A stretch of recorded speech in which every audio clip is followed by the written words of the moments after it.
Start. श्रीमान अपने खेत में खेती करने के बाद साल के अंत में किसान की फसल नष्ट हो जाए तो उसे हताशा के सिवाय कुछ हाथ नहीं लगता है। जो किसान देश के लिए अनाज पैदा करते हैं उनकी मजदूरी को राष्ट्रीय सेवा मानकर उनके परिवार के एक सदस्य को 100 दिन का रोजगार सरकार की ओर से दिया जाए। यदि आप इस प्रकार की कोई योजना बनाते हैं तो निश्चित रूप से उसे रोजगार की गारंटी मिलेगी। कुछ पैसा उसके घर में जाएगा।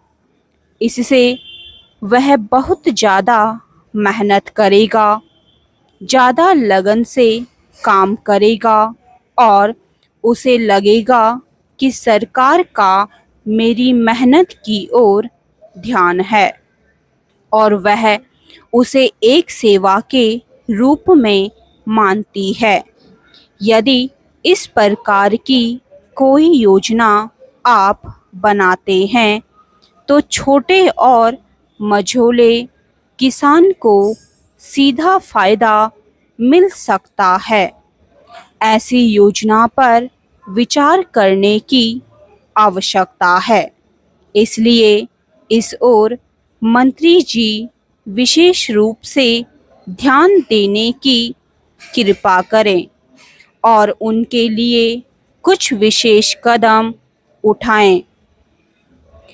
सभापति जी, लाभ के पद के कानून में संशोधन करने वाला विधेयक जब पहली बार सदन में आया तब भी हमने उस विधेयक का विरोध किया था और आज भी हम उसका विरोध करने के लिए खड़े हुए हैं। उस समय हमने सदन को यह चेतावनी दी थी। दुर्भाग्यवश आज देश में और आम जनता में सरकारों के बारे में जो सोच है उसके बारे में मैं यहाँ कहना चाहता हूँ। इस देश की जनता के मन में आज सरकारों पर विश्वास नहीं रहा है। सरकारों की विश्वसनीयता धीरे धीरे कम होती जा रही है। यदि हम इस विधेयक को पारित करें तो शायद इस सदन की विश्वसनीयता भी खत्म हो जाएगी। मुझे लगता है जो आशंका हमने इस सदन में उस विधेयक पर चर्चा के समय जताई, महामहिम राष्ट्रपति जी के मन में भी यही विचार आया होगा। दोनों सदनों के द्वारा पारित किए हुए विधेयक को जब महामहिम के पास भेजा गया तो उन्होंने इस विधेयक को संसद के सामने पुनर्विचार के लिए वापस भेज दिया।